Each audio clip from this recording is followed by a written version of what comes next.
Hello JEE aspirants, myself Gaurav Sharma.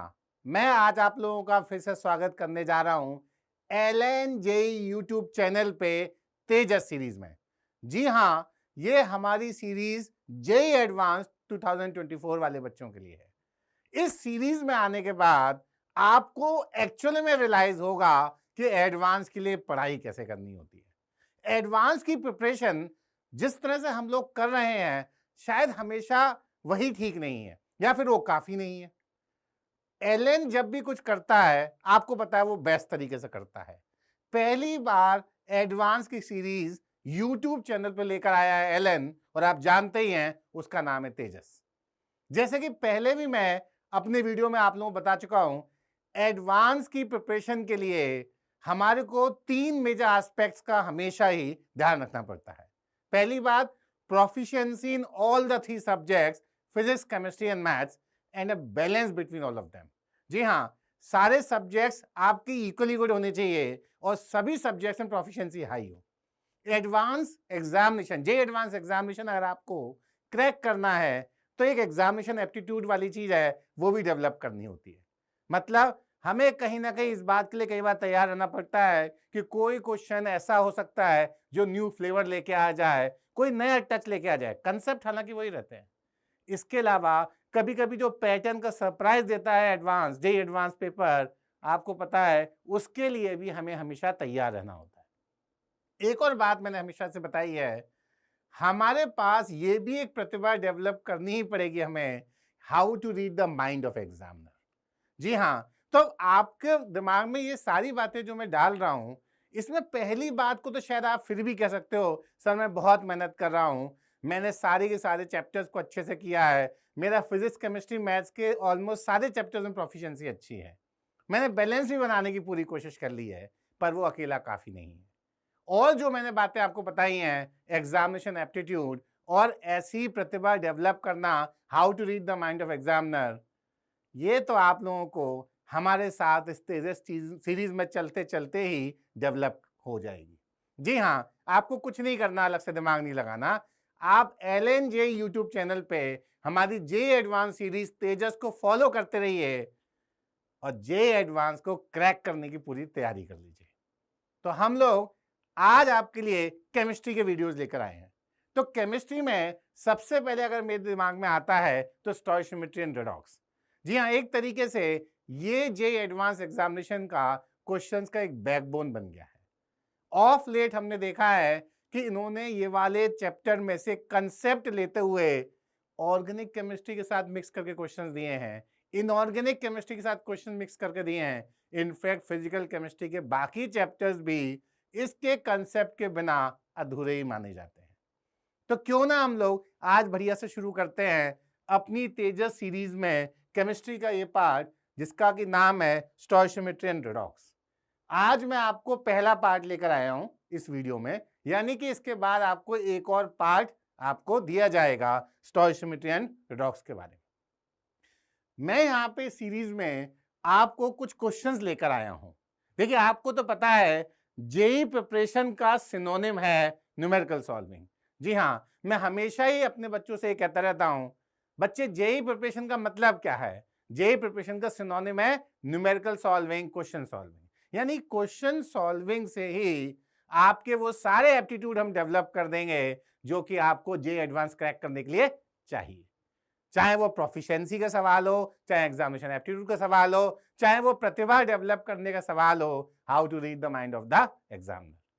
तो एक एक करके हम क्वेश्चंस को जब करते जाएंगे तो आपको मैं बार बार बताता जाऊंगा कि ये कारण है कि जब एलन कुछ करता है तो हमेशा बेस्ट कैसे करता है। ठीक है, चलिए फिर एक एक करके हम लोग आगे बातचीत करते जाएंगे। सबसे पहले मैं एक क्वेश्चन लेकर आया हूं आपके सामने। इस क्वेश्चन को पहले पढ़ते हैं। Calcium phosphide Ca3P2 formed by reacting calcium orthophosphate Ca3PO4 whole twice with magnesium was hydrolyzed by water. The evolved phosphine PS3 was burnt in air to yield phosphorus pentoxide P2O5. तो basically जैसे जैसे आप ये statement पढ़ रहे हैं, आपको धीरे धीरे ये सारी चीजें देखते जाना पड़ेगा। मैं चाहता हूं कि जब भी आप क्वेश्चन पढ़ें तो उसमें लाइन बाय लाइन आपको कई बार समझना पड़ेगा कि चल क्या रहा है। अगर हम वन गो में सारा क्वेश्चन पढ़ जाते हैं तो मैं आपको बता रहा हूं हमारा एकदम से कॉन्फिडेंस लूज होने लगता है। कई बार हमें लगता है अरे मर गए, पता नहीं इस क्वेश्चन ने क्या क्या बोल दिया, मेरे तो कुछ समझ ही नहीं आया। यही तरीका है जे एडवांस के एग्जामिनेशन को क्रैक करने का। क्या करना पड़ेगा, हमें लाइन बाय लाइन क्वेश्चन को समझना पड़ेगा, उसकी एक पूरी जो सीक्वेंस बनाई हुई है उसको हमेशा देखना पड़ेगा। और मैं आपको बताऊं ये बड़ा सा क्वेश्चन लाने का मकसद ही मेरा यही है, क्योंकि जे एडवांस में गुड लेंथ ऑफ क्वेश्चन आते हैं पर वो आते तो बड़े आसान है ना। तो चलिए उसी को देखेंगे। अब जो मैं कर रहा था उससे अब अलग तरीके से करूंगा, यानी अब आपको मुझे फॉलो करना होगा। कैसे? Calcium phosphide Ca3P2 formed by reacting calcium orthophosphate with magnesium was hydrolyzed by water। तो ऐसे देखिए, हमने सबसे पहले यहाँ पे कैल्शियम फोस्फेट से या कैल्शियम ऑर्थोफोस्फेट से कैल्शियम फोस्फाइड बनाया। अगर मैं चाहूं तो इसकी बैलेंसिंग की भी बात देखूंगा, क्योंकि आपको पता है जब तक रिएक्शन बैलेंस नहीं है तब तक वो हमारे लिए ऑलमोस्ट अधूरी है। तो कैल्शियम तो बैलेंस्ड है, फोस्फोरस भी बैलेंस्ड है, पर ऑक्सीजन हमारे पास कितना है 8, तो मैं यहाँ पे क्या लिखूंगा 8 MgO और यहाँ पे लिखूंगा 8 Mg। अब मैं कह सकता हूं कि मेरी रिएक्शन यहाँ पे बैलेंस्ड है। क्या बोला उसने? Was hydrolyse by water. अब हमारा Ca3P2 यहां बना जिसका वाटर के संग हाइड्रोलिसिस होगा CaOH होल ट्वाइस बनेगा। कैल्शियम यहाँ पे 3 मोल्स है, यहाँ पे कैल्शियम भी 3 मोल्स होने चाहिए। अब कैल्शियम यहाँ पे 3 मोल्स आ गए। फोस्फोरस यहाँ पे कितने मोल्स हैं? 2 मोल्स हैं, तो यहाँ पर भी फोस्फोरस मुझे 2 मोल्स चाहिए। क्या मैं कह सकता हूं कि यहाँ पे 3 वाटर लिखने से सारी इक्वेशन बैलेंस हो जाएगी? जी हाँ, बैलेंस हो चुकी है। इस तरीके से हमें एक एक करके आगे बढ़ना होगा। देखिए केवल मैंने एक सेंटेंस पढ़ा है और यहां तक की मैंने एनालिसिस कर ली है। इतनी एनालिसिस करने से ही तो कॉन्फिडेंस बनता है बच्चों। क्वेश्चन सॉल्व करते हुए क्वेश्चन अगर आपको कॉन्फिडेंस बनाना है तो यही उसका तरीका है। The evolved phosphine was burnt in air to yield phosphorus pentoxide. तो हुआ क्या, जो ये फोस्फीन बनी उसका ऑक्सीजन के प्रेजेंस में हमने क्या बनाया P2O5 फोस्फोरस पेंटॉक्साइड। तो फोस्फोरस पेंटॉक्साइड की अगर हम बात करें तो 2PH3 तो लेना ही पड़ेगा, तभी P2O5 पूरा मॉलिक्यूल हम बता पाएंगे। और यहाँ पे अगर हमें ऑक्सीजन भी चाहिए, ठीक है, और हाइड्रोजन हमारे पास कितनी होगी 6, तो ये हो गया 3H2O, ठीक है। 3H2O यहाँ हो गया, P2O5 यहाँ हो गया, टोटल 8 ऑक्सीजन हो गई एटम्स, तो यहाँ जाएगा 4O2। ये भी मेरी इक्वेशन बैलेंस हो गई। How many grams of magnesium metaphosphate would be obtained if 19.2 gram of magnesium were used for reducing calcium phosphide. तो ये जो हमारा P2O5 यहाँ आया उसने इसके साथ रिएक्शन किया और मैं देख सकता हूं ये पूरी इक्वेशन अब बैलेंस्ड है, ठीक है। इसने क्या कहा है, if 19.2 grams of magnesium were used for reducing calcium phosphide. क्या हम यहां के मैग्नीशियम की बात कर रहे हैं? जी नहीं, इस मैग्नीशियम का इस वाले मैग्नीशियम से कोई लेना देना नहीं है। हम बात कर रहे हैं ये वाले मैग्नीशियम की। इस पे कितना यूज कर रहा है वो? 19.2 ग्राम्स ऑफ मैग्नीशियम। तो 19.2 ग्राम्स ऑफ मैग्नीशियम अगर यूज करते हैं तो मोल्स निकाल लेते हैं।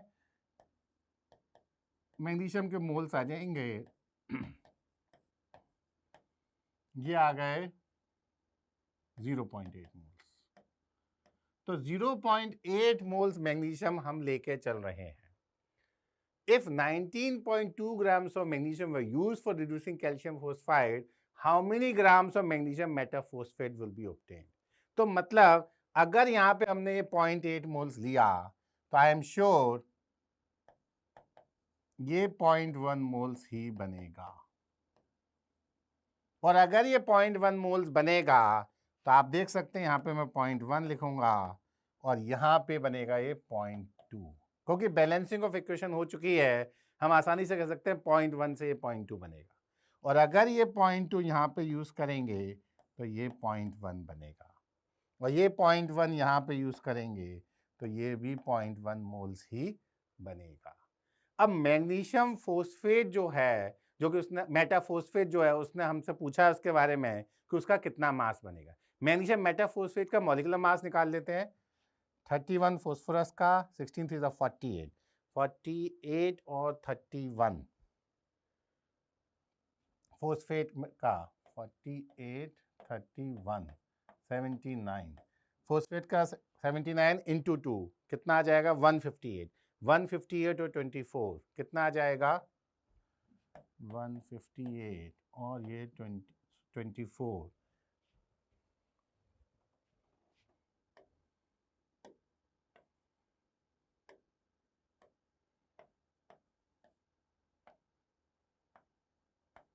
182 ग्राम्स पर मोल, और हमारे को 0.1 मोल बनाना है यानी 18.2 ग्राम्स।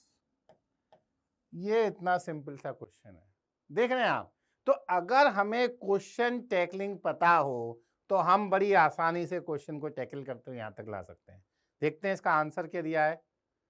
जी हाँ, इसका आंसर 18 ही दिया है। तो 18.2 ग्राम्स को अगर हमें नियरेस्ट इंटीजर फॉर्म में लिखना होता तो हमें 18 ही लिखना होता। आई होप अब आपको समझ में आ रहा है कि अगर इतने लेंथ के क्वेश्चन भी आते हैं तो हम उसको कैसे डील करते हैं। चलिए नेक्स्ट क्वेश्चन देखते हैं। अब ये एक प्रोसेस है, अब आपको समझ में आ रहा है, मेरे साथ आपका ये क्वेश्चन करना एक प्रोसेस है, और ये प्रोसेस आपको बताएगी कि कैसे आप प्रोफिशिएंसी ही नहीं लेंगे, एग्जामिनेशन एप्टीट्यूड भी डेवलप करेंगे, और साथ में एक विलक्षण प्रतिभा, how to read the mind of examiner. और मैं आपको बता दूं, जब भी आप मेरे को सोल्यूशन करता हुआ देखेंगे तो I am sure you will get the best solution होगा। ठीक है, ध्यान रखना। A definite volume of ammonia gas is passed through a series of electric sparks by which the volume becomes 90 ml.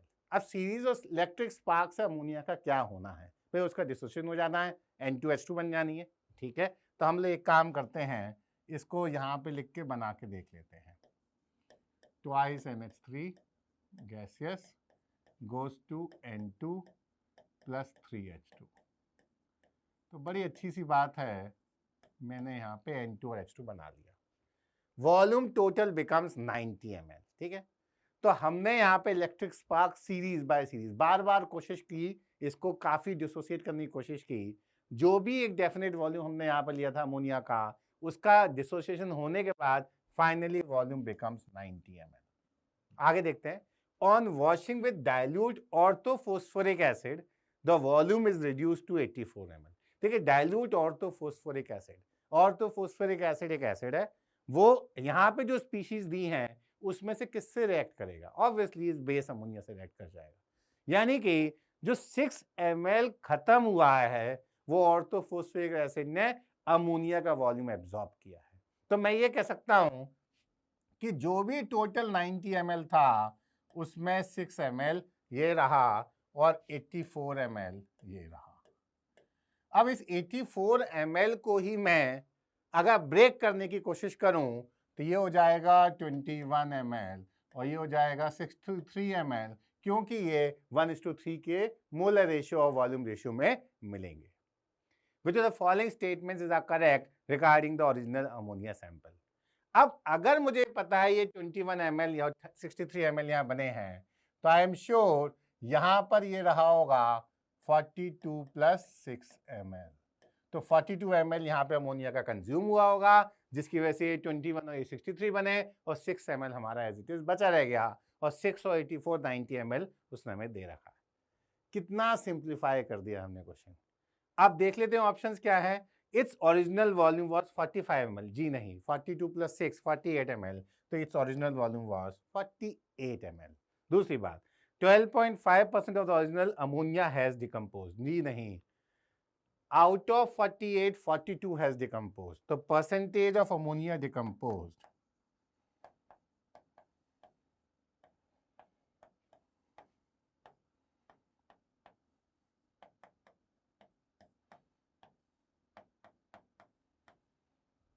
ये आ जाएगा हमारा, अगर हम चाहें तो 6 7 6 8 700/8 करना पड़ेगा, तो 8 8 64 60 और 8 7 87 पॉइंट समथिंग परसेंटेज आ जाएगा, ये आ जाएगा। तो हमारा आंसर यहाँ पे हो जाना चाहिए बी एंड डी। आप देख रहे हैं क्वेश्चन को कैसे टैकल करना है, यही है मेजर मकसद इस जे एडवांस तेजस सीरीज का। ठीक है, तो देख सकते हैं आंसर क्या है। जी हाँ, answer is B and D. Next question देखेंगे अब। Preparation of Na2SNO2 involve the following set of reactions. 10 कैनन एटॉमिक मास दे रखा है और ये फॉलोइंग सेट ऑफ रिएक्शंस है। जब भी कभी फॉलोइंग सेट ऑफ रिएक्शंस वाला क्वेश्चन आएगा तो हमें इस बात की भी चिंता करनी ही पड़ेगी कि सारी रिएक्शंस बैलेंस्ड है या नहीं। चलिए देखते हैं। Sn plus 2HCl gives SnCl2 plus H2, balanced. SnCl2 plus 2NOH gives SnOH whole twice plus 2NaCl, ये भी balanced. SnOH whole twice plus twice of NaOH gives Na2SNO2 plus twice of H2O, जी हाँ ये भी balanced। तो तीनों इन्होंने balance reaction दी है। जो SnCl2 यहाँ बना वो यहाँ पे कंज्यूम हो रहा है और जो SnOH whole twice यहाँ बना वो यहाँ पे कंज्यूम होकर फाइनली Na2SNO2 बना रहा है। If percentage yield of reaction PQR, तीन रिएक्शंस की परसेंटेज यील्ड दे दी है, वो कितनी दी है 25%, 50%, 40%। तो अगर हमारे पास परसेंटेज यील्ड दी हुई है और ये कितनी दी है उन्होंने, ये उन्होंने दी है 25% या फिर 50% इसकी या फिर 40% इसकी, ये उन्होंने दे दी है। ठीक है, calculate the mass of 10 in kilogram required to produce 19.7 kilogram of Na2SNO2।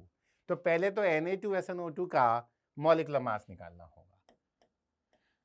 Na2SNO2 23 into 2 46 plus 119 of 10 plus 16 2 32। तो कितना आ जाएगा ये 17 1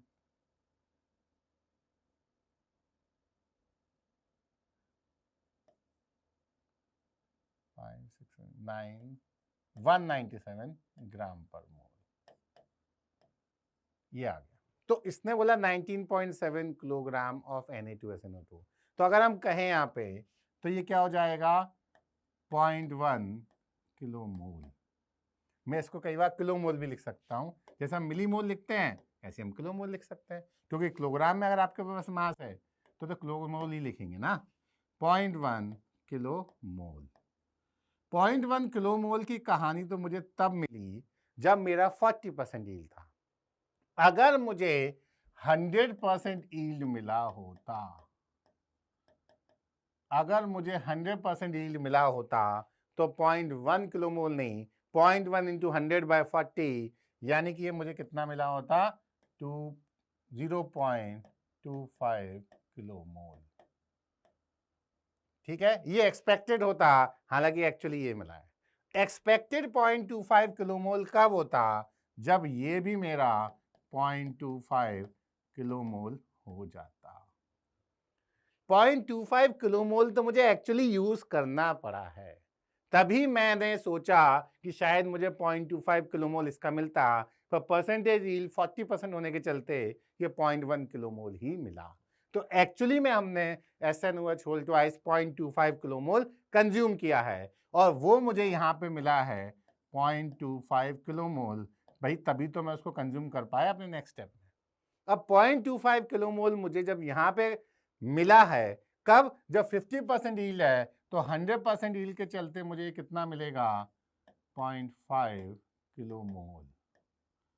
पर 0.5 किलो मोल मैं एक्सपेक्ट कब कर सकता था, जब ये भी 0.5 किलो मोल होता। ये एक्चुअली 0.5 किलो मोल हमने यूज किया। हम 100% यील्ड में एक्सपेक्ट कर रहे थे ये 0.5 किलो मोल बनेगा, पर 50% यील्ड में केवल ये 0.25 किलो मोल बना। अब 0.5 किलो मोल आया कहां से, पिछली रिएक्शन से आया। ये आया 0.5 किलो मोल। 0.5 किलो मोल हम 25% यील्ड में एक्सपेक्ट कर रहे हैं, तो 100% यील्ड में कितना एक्सपेक्ट करेंगे 2.0 किलो मोल।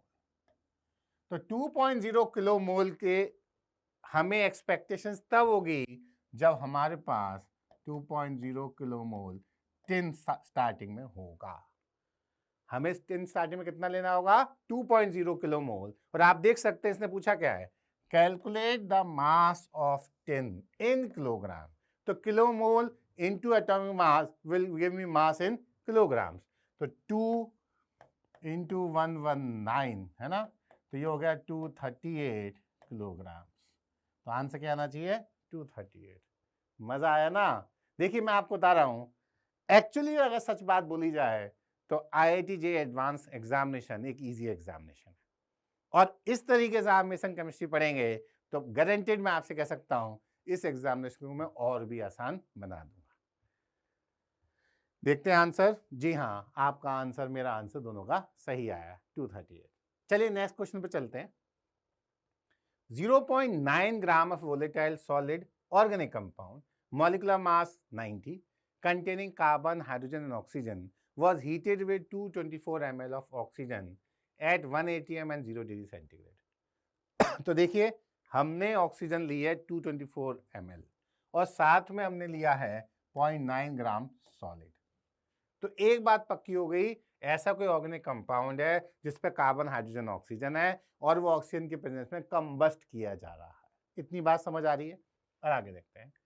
यहां पर एक बात तो बोलूं, 1 atm और 0 डिग्री सेंटीग्रेड दिया हुआ है, और अगर हम इसकी बात करें इन कंडीशंस पे, 1 mole of an ideal gas, जो कि हम जनरली अज्यूम ही करते हैं, ऑक्युपाइज 22400 ml। ठीक है, इतना वॉल्यूम ऑक्युपाई करती है। आगे, after combustion the total volume of gases was 560 ml at the same temperature and pressure. तो इस बार हमारे पास 560 ml टोटल गैसेस है। On treatment with KOH the volume decrease to 112 ml, यानी KOH ने CO2 एब्जॉर्ब कर ली और बचा हुआ वॉल्यूम क्या रह गया? 112 ml। Determine the value of x plus y plus z if molecular formula of organic compound is CXHYOZ। चलिए देखते हैं। CXHYOZ plus oxygen gives XCO2, ये गैसेस, प्लस y/2 H2O, और इस टेम्परेचर पे ये लिक्विड होगा। ऑक्सीजन भी गैसियस है, और ध्यान रहे इसने हमें ये सॉलिड दिया है। 0.9 ग्राम, 0.9 ग्राम का मतलब क्या हो जाएगा?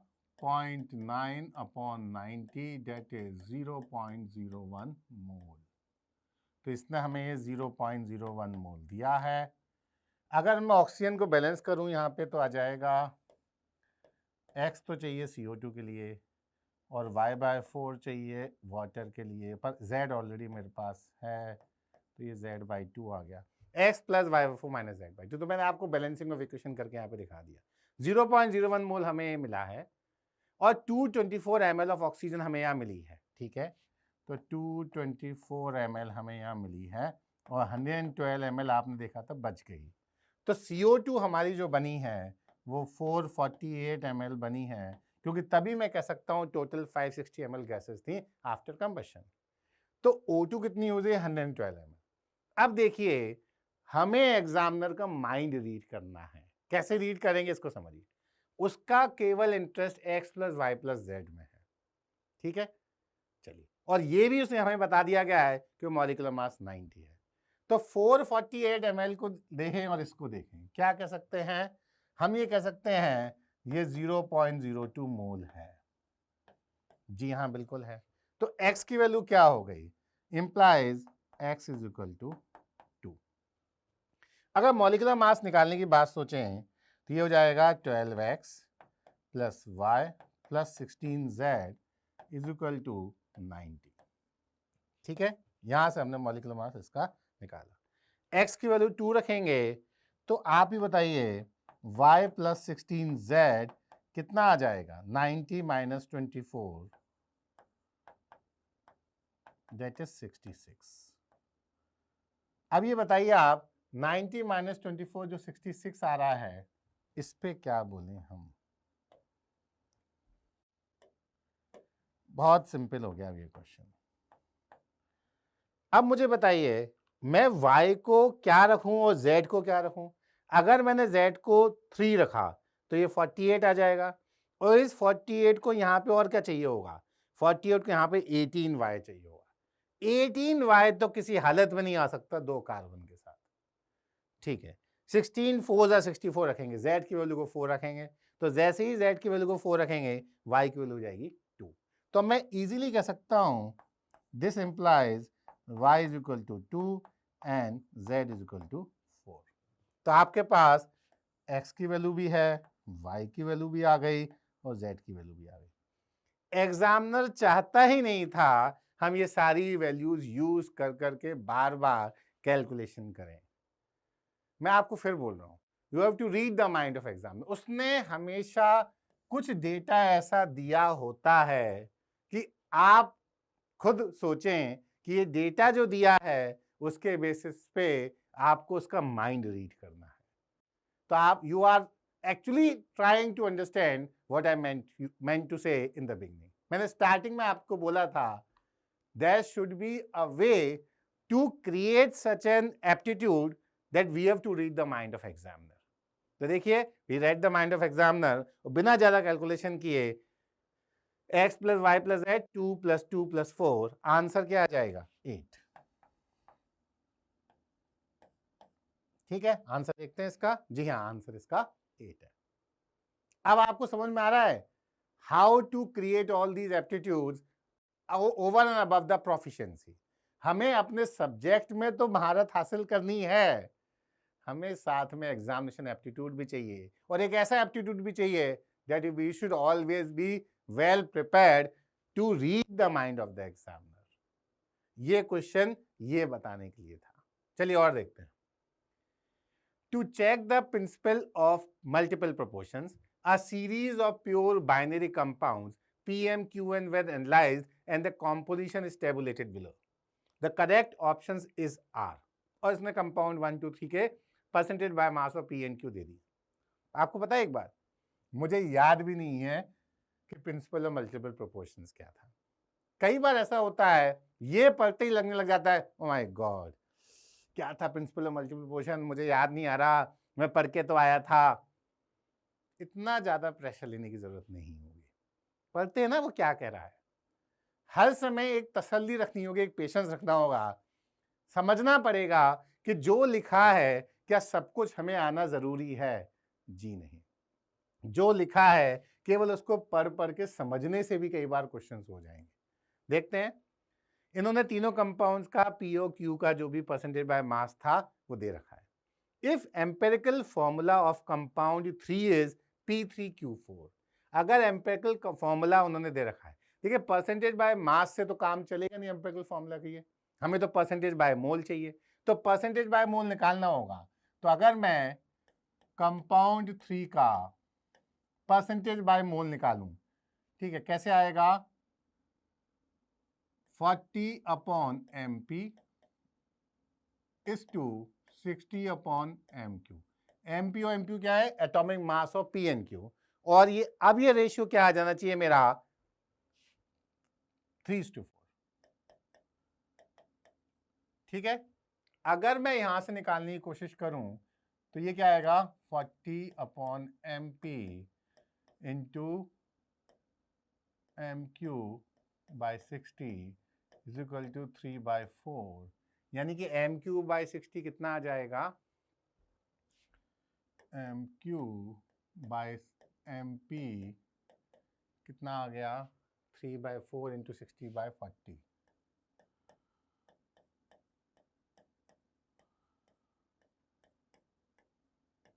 9/8। 9/8 मेरे पास ये आ गया। Then empirical formula of compound 2 is, compound 2 का एम्पेरिकल फॉर्मूला मुझे निकालना है, ये दिया है इन्होंने परसेंटेज बाय मास। तो कंपाउंड 2 के लिए क्या हो जाएगा, फिर मेरे पास कंपाउंड 2 के लिए हो जाएगा, रेशियो सीधे निकाल लेते हैं, क्या आ जाता है 44.4 अपॉन MP इंटू यहाँ नीचे 55.6 इंटू MQ, और MQ बाय MP हमें पता है 9/8 है। ये चाहे तो 4 और 5 ऐसे लिख सकते हैं, 4 ये 5, तो यह आ जाएगा 4 अपॉन 5 इंटू 9/8। फाइनली हमारे पास क्या आ गया 9/10। ये आ जाएगा P9Q10। क्या इन्होंने P9Q10 दिया है, जी नहीं, ये तो नहीं दिया। अगर इन्होंने यहाँ पे P9Q10 दिया होता तब मेरा आंसर सही होता। तो मेरे हिसाब से ये ऑप्शन करेक्ट नहीं है। दूसरा ऑप्शन देखेंगे, if empirical formula of compound 3 is P3Q2, P3Q2 होता है, ये 3:4 ना होकर 3/2 हो जाता, 3:2 हो जाता, ये 3/2 हो जाता, ये 3/2 होता तो 9/8 की जगह क्या आ जाता, ये 9/4। एनीवेज मेरे पास MQ/MP 9/4 आ जाएगा, मेरे पास MQ/MP 9/4 आ जाएगा अगर मैं इस बात को मानूं।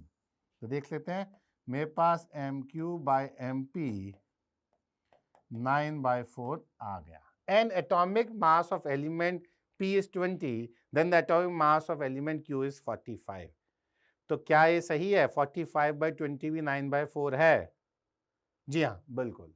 तो मेरे लिए ये ऑप्शन सही है। समझ आ रही है बात? कितने आसानी से हम तसल्ली से सारी चीजें कर रहे हैं, मुझे तो याद भी नहीं है प्रिंसिपल मल्टीपल पोर्शन क्या था। एनीवेज नेक्स्ट वाला, if empirical formula of compound 2 is PQ, empirical formula of compound 2 is PQ, मतलब यहां पे हम लिखेंगे, देखिए आप 44.4 और यहाँ 55.4/5 और MQ/MP आ जाएगा सीधे ही आपका 5/4, तभी हम ऐसे कह पाएंगे। तो हम ये कह सकते हैं, यहां पे हम लोग क्या कह सकते हैं, MQ/MP आ जाएगा 5/4। Then the empirical formula of the compound 1 is P5Q4. Compound 1 का एम्पिरिकल फॉर्मूला क्या आ जाएगा, P5Q4। तो देख लेते हैं, 50/MP into MQ/50 is equal to MQ/MP that is 5/4, यानी कि आ जाएगा इसका फॉर्मूला क्या, P5Q4। क्या ये सही है? जी हाँ, ये सही दिया है, उन्होंने यही दिया है P5Q4। तो हमारा ये ऑप्शन सी भी 100% करेक्ट है। डी वाला ऑप्शन देखते हैं, if atomic weight of P and Q are 70 and 35। ठीक है, एटॉमिक मासेस या एटॉमिक वेट जो भी बोले, P एंड Q का हमें 70 और 35 दे रहे हैं respectively, then the empirical formula of the compound 1 is P2Q। देख लेते हैं, हमारे को दिया है 50/70 इंटू इधर 50/35, तो ये आ रहा है 1/2। तो P/Q आ रहा है 1:2, तो ये PQ2 होगा। और इन्होंने हमें P2Q दे दिया, ओहो ये गड़बड़ किया उन्होंने। अगर ये हमें यहाँ पे PQ2 देते तो हमारा ये आंसर सही होता, तो ये भी हमारा गलत है। तो हमने देखा ऑप्शन ए और डी क्यों गलत है, क्योंकि उन्होंने छोटा सा चेंज करके दे दिया हमें ऑप्शंस में, बाकी सब हमारा एग्जैक्टली मैच कर रहा है, तो वह answer should be B and C. देख लीजिए बी एंड सी, यहाँ पे भी हमारे पास स्पेस थी, हम कर सकते थे सॉल्व। एनीवेज, तो आपको इस क्वेश्चन को देख के समझ में आ गया होगा कि जेईई एडवांस के आए हुए क्वेश्चन कठिन नहीं है। मैं आपको हमेशा से दावे के संग ये कह सकता हूं, IIT के JEE advance examination is always an easy paper. What you have to do something to find it easy. आपको वो एग्जामिनेशन एप्टीट्यूड डेवलप करना पड़ेगा, और उसके लिए आपको LNJ यूट्यूब चैनल पे रेगुलरली तेजस सीरीज को वॉच करना पड़ेगा। मैं एक बात और बोलूंगा, रिकॉर्डिंग केवल मत देखिएगा, लाइव आके देखिएगा। अगर आप लाइव आके देखेंगे, मैं आपको बता रहा हूं, आपको ज्यादा मजा आएगा।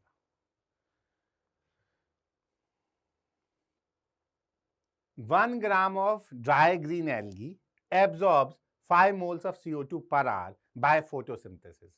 If fixed carbon atoms were all stored in the form of starch after photosynthesis, then calculate time required in seconds to double the weight of algae. देखिए 1 gram of algae है, ठीक है, और हमें क्या करना है, double the weight of algae करना है।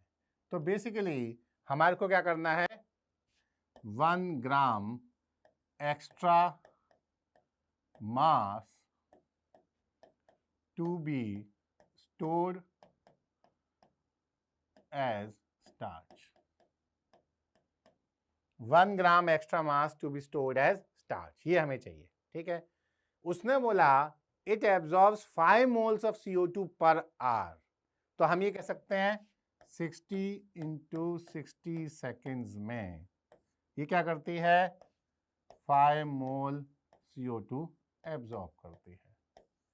अगर 5 मोल CO2 एब्जॉर्ब करेगी तो ये कितना बनाएगी, ये बनाएगी फिर 5/6 मोल्स, ये 5/6 N मोल्स ऑफ C6H12O6N, ऐसे कहना चाहिए।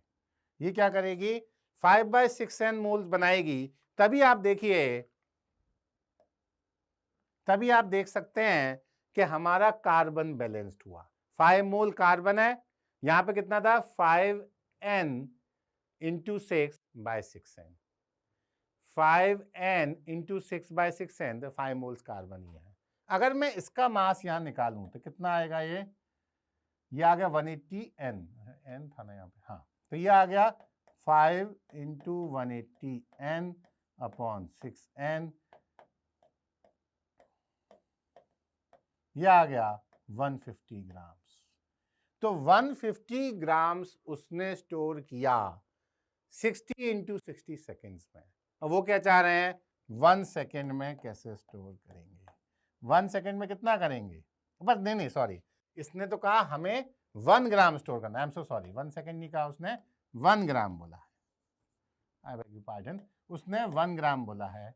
तो मुझे अगर 1 ग्राम स्टोर करना है तो मुझे 60 इंटू 60 अपॉन 150 सेकेंड्स लग जाएंगे, 24 सेकेंड्स, 24 सेकेंड्स लगेंगे उस 1 gram of dry green algae को अपने मास को डबल करने में। है ना कितना सिंपल क्वेश्चन। कई बार हमें लगता है पता नहीं क्या क्या दिया जा रहा है, आप देख सकते हैं ये कितना 10th क्लास के देखा जाए तो लेवल का क्वेश्चन है। इस टाइप के क्वेश्चन एडवांस में पूछे जाते रहे हैं। आपको कई बार सिंपल यूनिटरी मेथड ही लगाना पड़ता है, कुछ और एक्स्ट्रा नहीं करना पड़ता। तो ये मान के चलिए जेई यही चाहता है आपसे, जे एडवांस में ऐसे ही क्वेश्चन आते हैं। और आगे देखेंगे, 12 gram of impure cyanogen undergo hydrolysis by 2 different pathways. तो हमारे पास क्या है, 12 ग्राम इम्प्योर साइनोजिन। हमेशा हमें एक एक वर्ड पे ध्यान देना पड़ेगा। इसने क्या बोला, इम्प्योर, ध्यान रखना ये इम्प्योर है। 12 ग्राम ऑफ इम्प्योर साइनोजिन, साइनोजिन क्या है, CN whole twice, undergo hydrolysis by 2 different pathways. एक पाथवे से अमोनियम ऑक्सलेट बना, दूसरे पाथवे से यूरिया बन गया।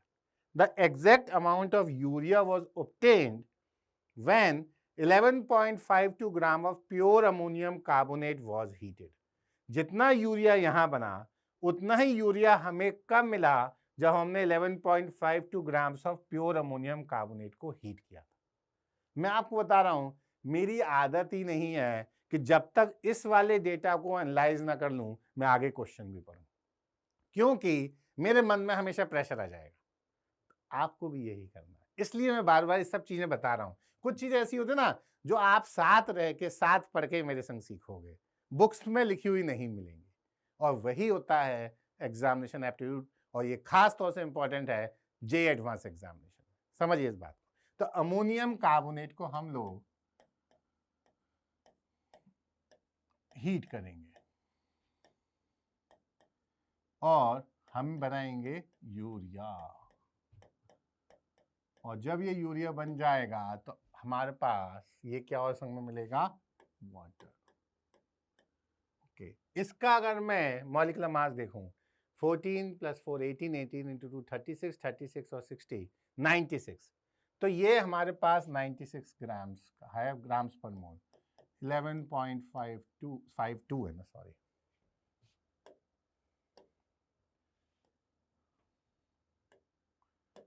11.52 अपॉन 96। इसको अगर हम देखें तो 96 एक बार जाएगा, ठीक है, कितना बचेगा 192, तो ये 2 बार चलाएगा। अरे वाह, ये तो बहुत सिंपल हो गया, 0.12 मोल। ये 0.12 मोल है, तो ये भी हमें 0.12 मोल मिलेगा। यानी कि सेम यूरिया हमारा यहाँ पे हमें मिला है। देख रहे हैं कितना हमारी एनालिसिस हो गई केवल यहीं तक हमने क्वेश्चन पढ़ा है अभी, और हमने इतनी एनालिसिस करके लिख लिया। पता है आपको, इससे यही फायदा है, हमेशा क्वेश्चन जितना पढ़ के एनालाइज साथ के साथ करेंगे, लगेगा ही नहीं कोई भारी क्वेश्चन है।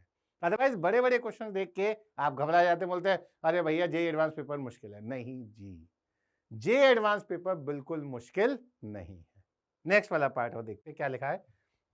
If 20 ml of 1.6 molar acidic KMnO4, जैसे ही मेरे पास एसिडिक KMnO4 वर्ड लिखा जाता है, मैं जान जाता हूं यहां पे एन फैक्टर क्या हो जाएगा, 5। Solution was required to completely oxidise ammonium oxalate. भाई अमोनिया का तो कोई ऑक्सीडेशन नहीं होना, पर ऑक्सलेट का ऑक्सीडेशन +3 से +4 कार्बन तक जाएगा, तो इसका भी मैं बताऊं आपको एन फैक्टर हो जाएगा 2 कार्बन के चलते 2। ठीक है, हालांकि रेडॉक्स के बारे में और भी बातचीत करेंगे हम आगे भी। तो हमने देखा एसिडिक KMnO4 का एन फैक्टर 5 और अमोनियम ऑक्सलेट का एन फैक्टर 2। तो पक्की बात है, अगर हमें ये पता लग जाए कि मोल्स KMnO4 के कितने यूज हुए, भाई 20 ml इंटू 1.6 कितने हो गए सर, 32 मिलीमोल्स यूज हुए। 32 मिलीमोल्स अगर एसिडिक KMnO4 के यूज हुए, तो ऑक्सलेट के कितने यूज होंगे, inverse ratio of n factor, यानी कि number of moles of oxalate use, number of moles of oxalate used कितना आ जाएगा। यहां से तो मैंने आपको बताया, इससे आ गया तो मेरा 32 millimoles. Molarity into volume in millilitre will give me millimoles. ठीक है, यहां पर आ जाएगा हमारा 32 मिलीमोल्स।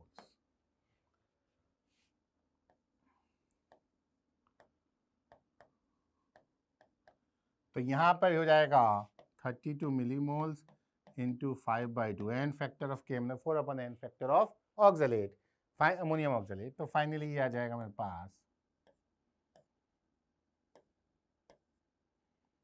80 मिलीमोल्स।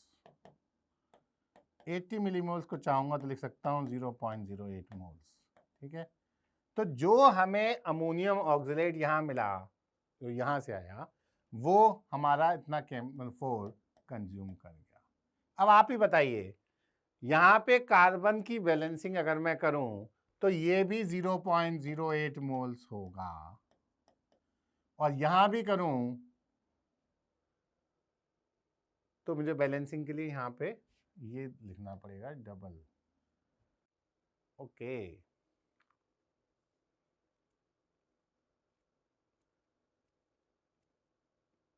अमोनियम ऑक्सलेट तो यही होगा।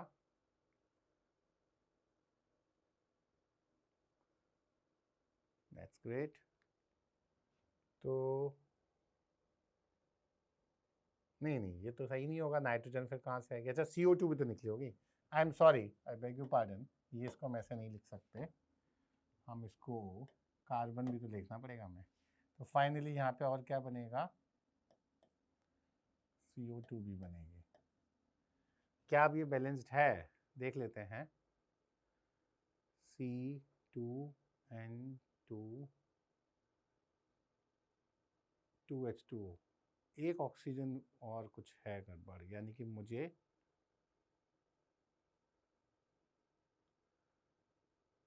और इस तरीके से लिखना पड़ेगा कि ये बन जाए ज़्यादा।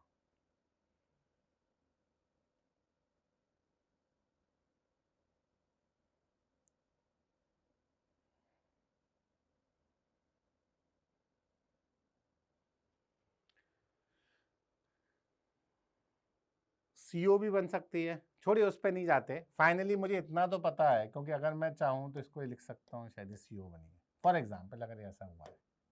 ठीक है, तो अब तो मेरा बैलेंस्ड है। खैर मुझे CO से ज़्यादा लेने देना नहीं है, ये पता है कि नाइट्रोजन चूंकि कंजर्व्ड है तो ये भी 0.12 मोल्स होगा।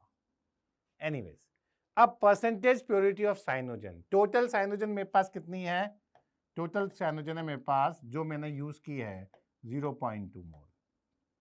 मास उन्होंने कितना लिया था उसका, 12 ग्राम। साइनोजन का molecular mass 12 + 14 26 into 2 56 52 sorry 26 into 2 52 ग्राम पर मोल। तो हमारे पास परसेंटेज प्योरिटी कितनी आ जाएगी, परसेंटेज प्योरिटी आ जाएगी मेरे पास 0.2 इंटू 52 अपॉन 12 इंटू 100, ये आ रहा है 10.4 अपॉन 12। तो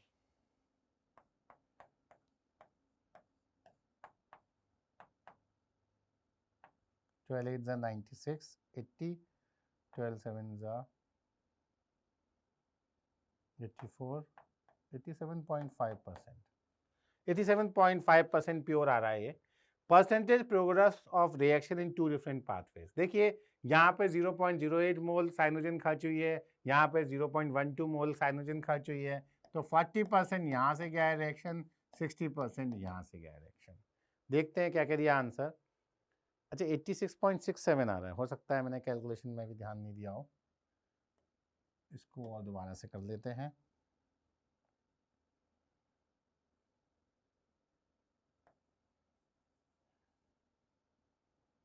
हाँ ठीक है ठीक है, तो ये आ गया 86.67, ठीक ठीक, और 40% 60% हमारा आंसर बिल्कुल ठीक है।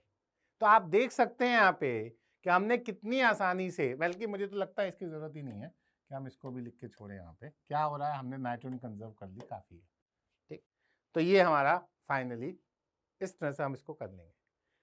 हमने क्या किया, जितना जितना क्वेश्चन रीड किया उतना उतना एनालाइज भी किया उस डेटा को, तभी इंपॉर्टेंस रखता है, ठीक है।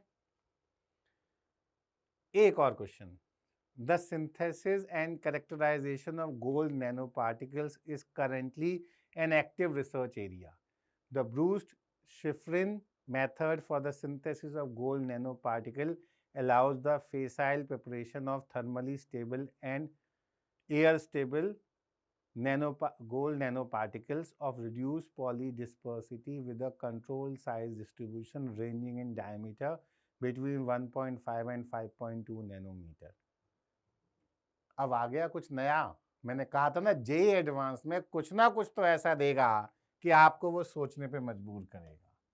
अब गोल्ड नैनो पार्टिकल्स कभी पढ़ा है आपने?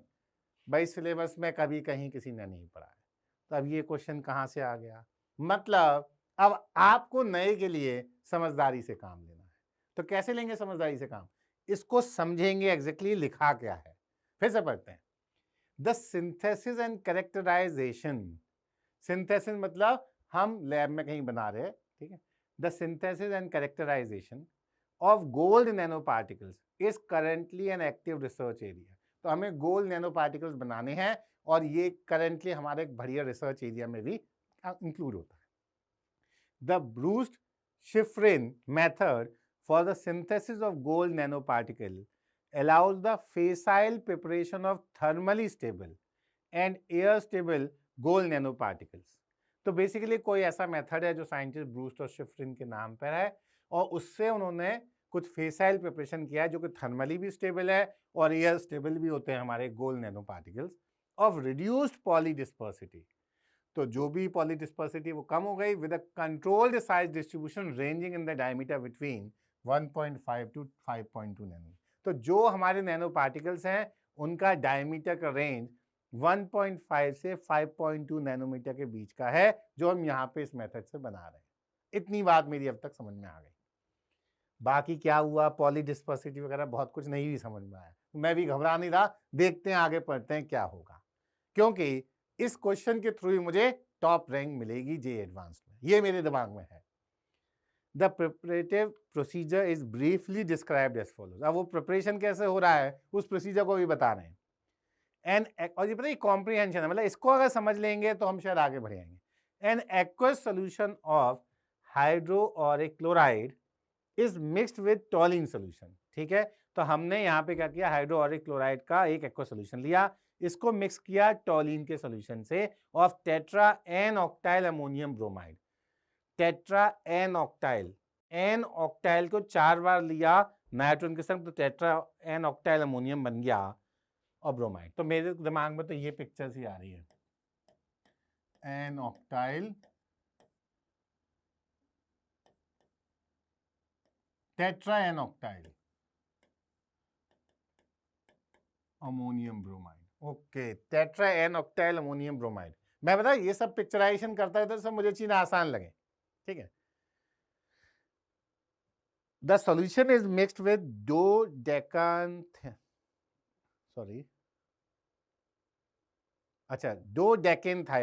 It is mixed with dodecanethiol. Dodecan तो मतलब 12 कुछ है इसमें, and treated with an excess of NaBH4.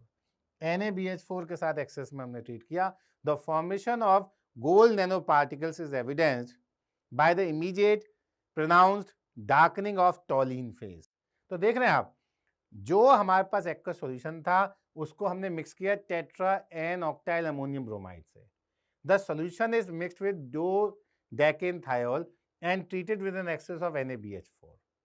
ठीक है, NaBH4 डालने के बाद हमें गोल्ड के नैनो पार्टिकल्स मिल गए. NaBH4 के डालने से इसका कुछ रिएक्शन जरूर हुआ है, इसलिए हमें इसने दिया है. इसके रिएक्शन से अगर हमें गोल्ड मिल रहा है तो गोल्ड की ऑक्सीजन स्टेट यहाँ +3 और गोल्ड में आ रहा है, मतलब ये कहीं ना कहीं NaBH4, मुझे पता भी ये रिड्यूसिंग एजेंट का काम करता है, ये रिड्यूस इसको करके गोल्ड बना रहा है. कुछ ना कुछ मुझे ऐसा प्रतीत होने लगा है. Formation of the gold nano particles is evidenced by the immediate pronounced darkening of the toluene phase.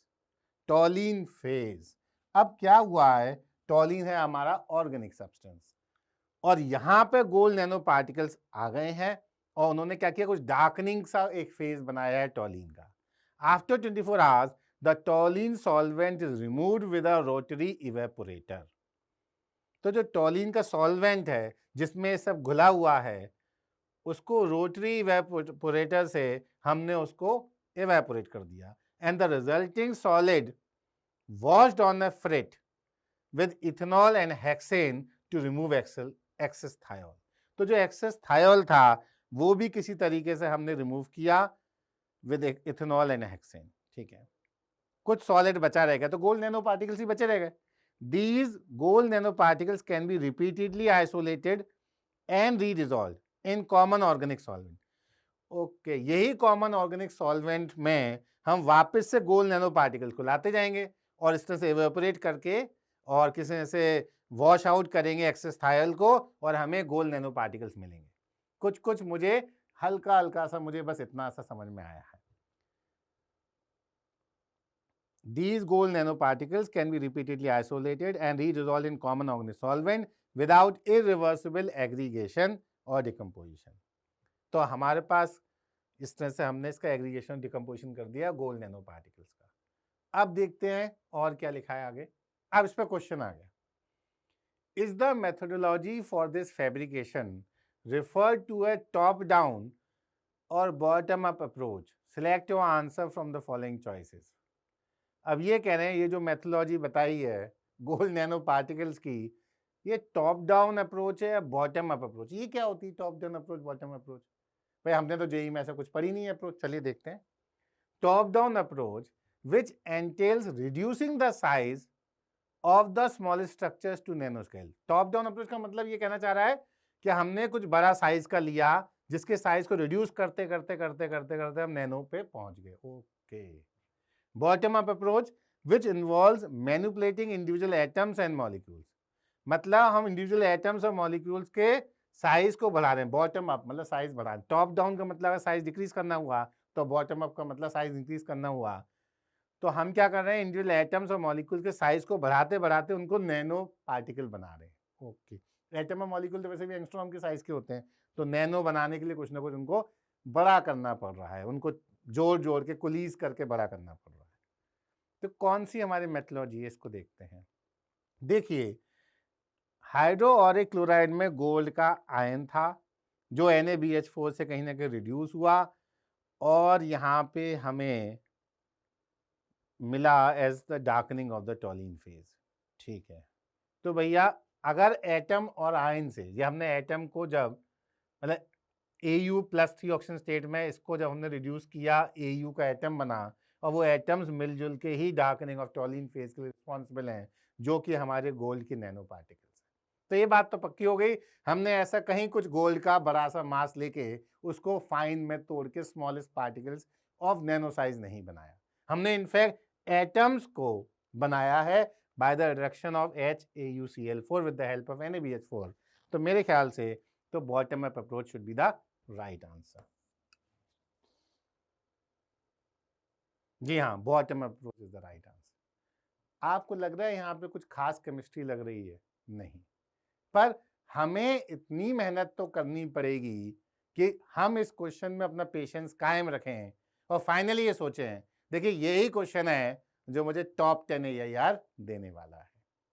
मैंने आपको बोला था LNJ यूट्यूब चैनल पे हमने जो एडवांस सीरीज चलाई है तेजस, ये सारी वो बातों को कहीं ना कहीं डील करेगी जो किसी टॉपर में होनी चाहिए। वो सब चीजों को हम कहीं ना कहीं आपके यहाँ इनकलकेट करेंगे, चाहे प्रोफिशिएंसी ऑफ द सब्जेक्ट हो, चाहे एग्जामिनेशन एप्टीट्यूड हो। तो ये ही है एग्जामिनेशन एप्टीट्यूड का डेवलपमेंट। मैं जो आपको बता रहा हूं, जिस अंदाज से क्वेश्चन को कर रहा हूं, जिस अंदाज से क्वेश्चन को पढ़ रहा हूं, आपका एग्जामिनेशन एप्टीट्यूड डेवलप हो रहा है अगर आप मेरे साथ साथ इस क्वेश्चन को देख रहे हैं।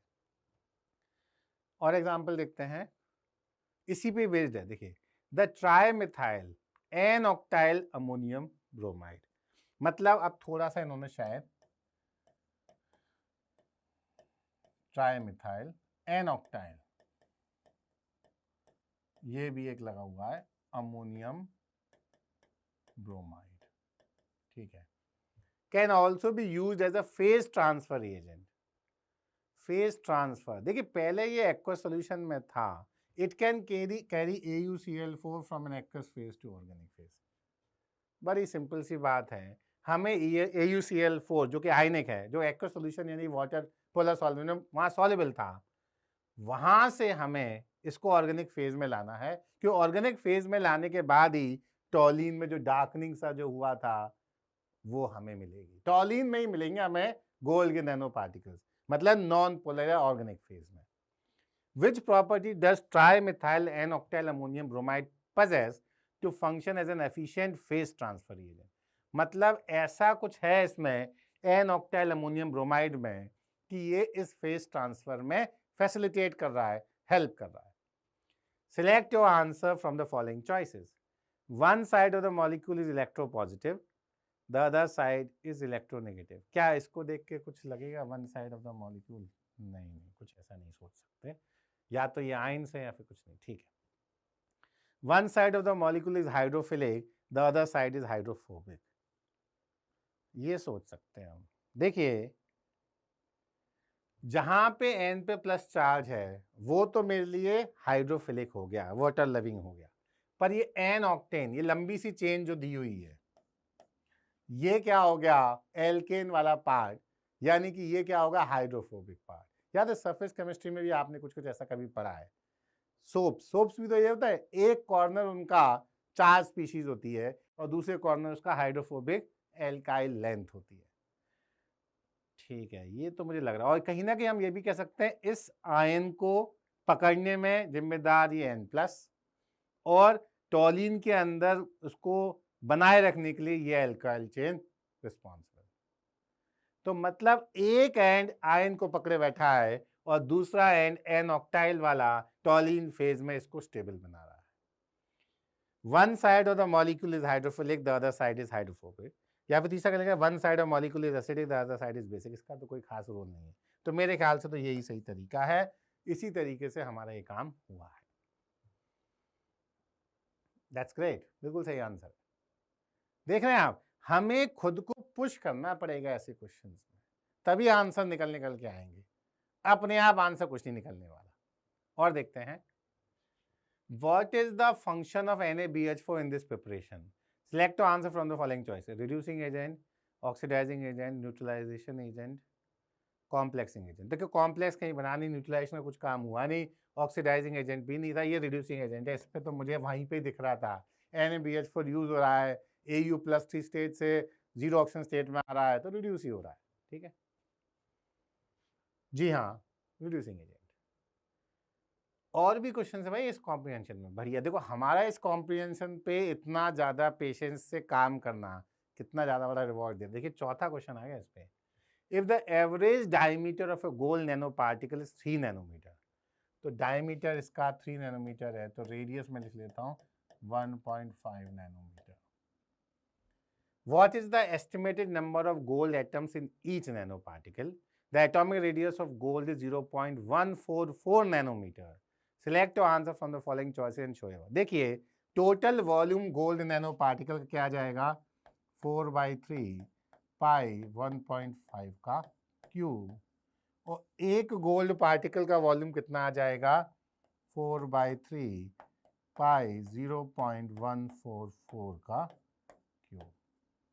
ये तो ऑलमोस्ट 10 टाइम्स हो गया। तो हमें जैसे भी इन्होंने 10 की पावर में आंसर दिया तो ये 10⁻³ आ जाएगा, और क्या 10 का cube. I hope this should be the right answer. Yes, B is the right answer. एक चीज मैं यहाँ पे आपको क्वेश्चन देना चाहता हूँ। मैंने यहाँ पे डायमीटर देखा और फटाफट रेडियस लिखा। क्यों लिखा मैंने ऐसा? क्योंकि हमें पता है कि कभी कभी ऐसी गलतियां हो जाती हैं, हम रेडियस को डायमीटर और डायमीटर को रेडियस भी कई बार ले लेते हैं। समझ रहे हैं आप मेरी बात को? तो ये है analysis of data given.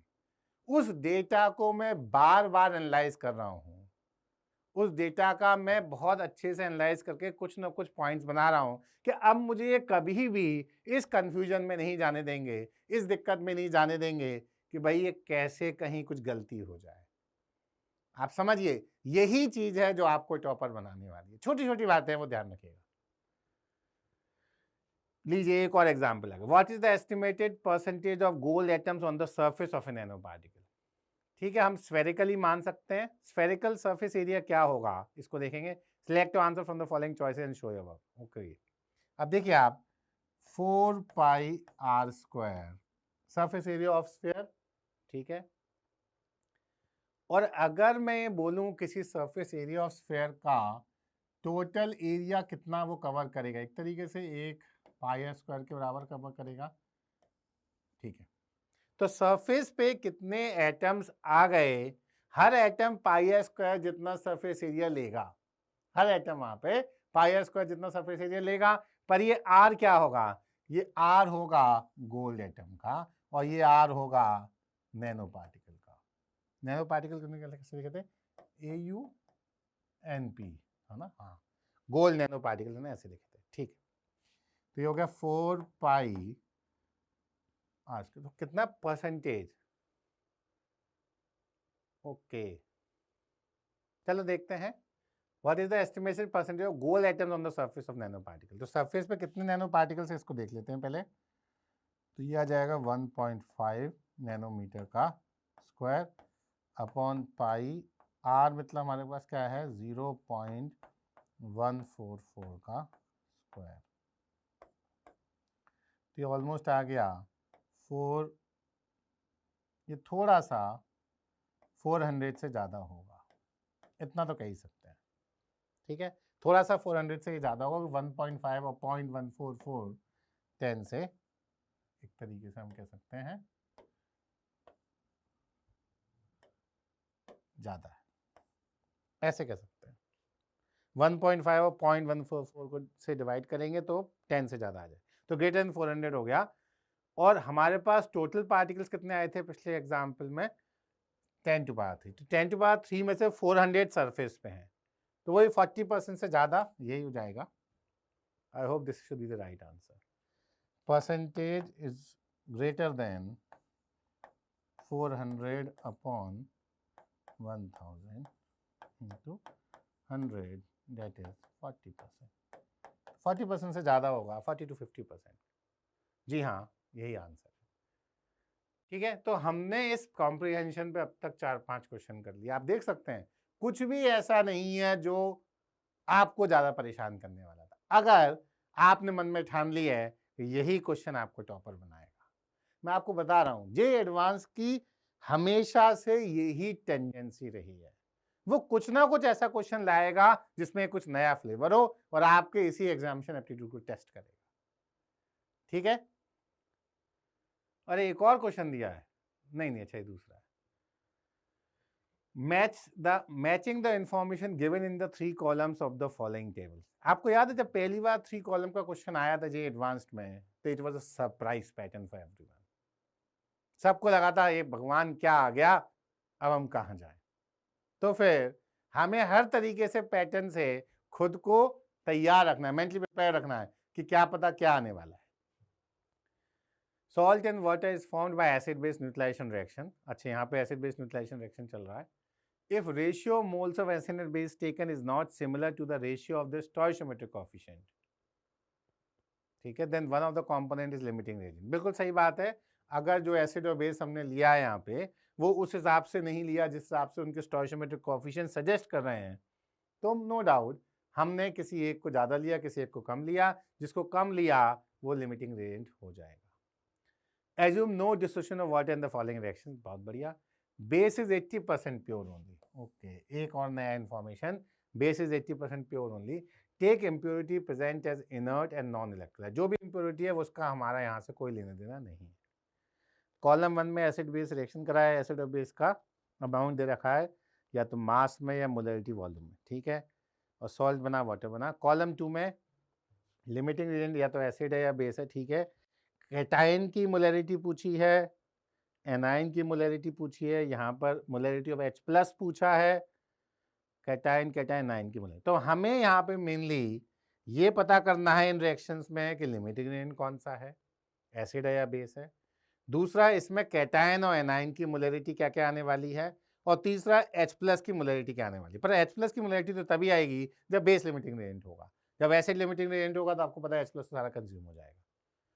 Okay, ठीक है। अब हम ऐसा करेंगे, हर रिएक्शन के लिए लिमिटिंग एजेंट क्या है ये देखेंगे, ये देखेंगे कि कैटायन और एनायन की कॉन्सेंट्रेशन क्या आ रही है, और ये देखेंगे कि H+ की मोलरिटी क्या कुछ होगी वहाँ पे अगर हमारा बेस लिमिटिंग एजेंट है। That's great. चलिए इसको आप इंफॉर्मेशन को प्रोसेस करते हैं।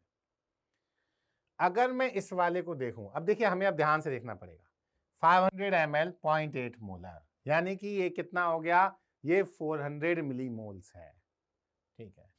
ये मेरे पास 400 मिलीमोल्स है। ये 10 ग्राम इन 500 ml है। 10 ग्राम का मतलब है 0.25 मोल, पर ध्यान रखना ये 80% प्योर है, मतलब ये 0.2 मोल है, यानी कि ये क्या हो गया 200 मिलीमोल। 200 मिलीमोल से 400 मिलीमोल से, तो आपको ये समझ में आ जाएगा 1:1 के रेशियो में तो ये नहीं है। तो लिमिटिंग रिएजेंट अगर मैं इस वाले रिएक्शन के लिए लिखूं तो लिमिटिंग रिएजेंट हो जाएगा हमारा यहाँ पे base. Base is the limiting reagent. Okay, ऐसी मैं यहां देखूं, ऐसा करते हैं सारी एनालिसिस कर लेते हैं। कैटायन की कंसंट्रेशन देखेंगे, ठीक है, एनायन की कंसंट्रेशन देखेंगे, और क्या देखेंगे, अगर H+ की कॉन्सेंट्रेशन देख सकते हैं तो वो भी देखेंगे।